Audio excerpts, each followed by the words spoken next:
Earl Long returned to the governor's mansion in 1956. What came into play beginning in 1956, more than anything else, I think, that impacted on his new administration was the power of the white citizens' councils, the Raynacks, the Leander Perez's, who launched a battle against the federal government and against the black people, not only in Louisiana, but wherever they could reach. It was no secret that Earl Long had some pretty eccentric ways, but when it came to the question of race and segregation, he was perhaps the strangest politician Southerners had ever seen. Yes, I like colored people. And I know there ain't many of them can vote in Jim either. And I ain't saying this for votes. I'm the best friend the colored man, and the poor white man, and the middle class, and the millionaire, if he wants to do right, ever had in the governor's office in the history of this state. Earl Long was trying to do something. I figure he was not crazy or nothing, but he did a crazy thing according to the white people at that time, standing up for black folk. He knew full well what he was doing. He knew the value of the black vote. When he became governor in 1948, there were 7,000 blacks registered to vote in the state. When he left the office of governor in 1952, there were 110,000 blacks registered to vote, by far the highest total of any state in the South. And this is 17 years before the Voting Rights Act of 1965. But what seemed sensible and pragmatic to Earl Long struck his political opponents as sheer lunacy. The segregationists in the legislature that were so powerful then, plus they had, whether we like it or not, public opinion on their side at that time, that it had a very profound effect upon Earl. Earl couldn't understand why people felt that way. Earl Long had certainly earned his reputation as a strange and scandalous leader. He dismayed the public with his romps through the French Quarter with the 23-year-old stripper named Blaise Starr. But toward the end of his second term, it was apparent to everyone that something was now very, very wrong. I didn't even know he was the same person. Not the man that I lived with 28 years. He was like a different person I had never known in my life. He had those strokes and, he was manic, taking pills of all kinds.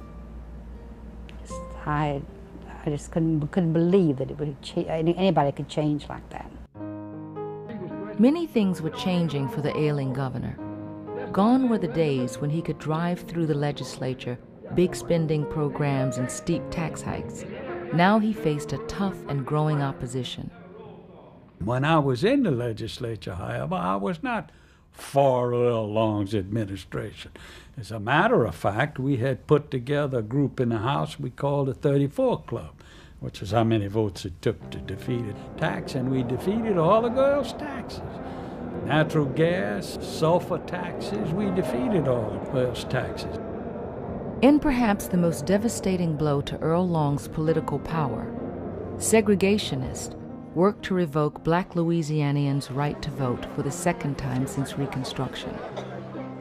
In the city of Monroe alone, thousands were stripped from the rolls in a single month.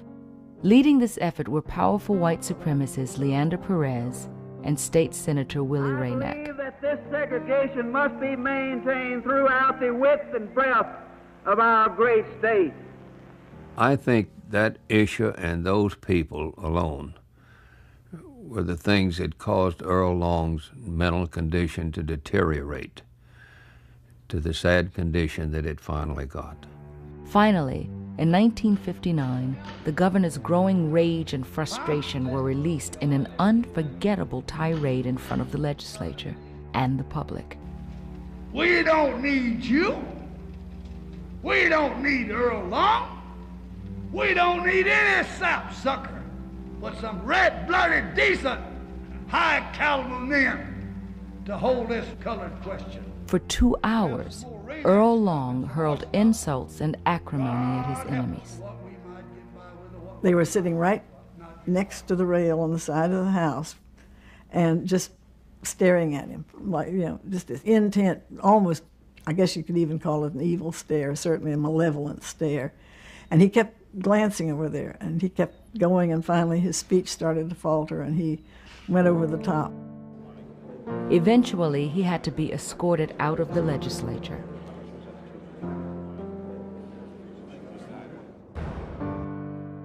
After consulting with doctors, his family had the governor confined in a mental institution in Galveston, Texas.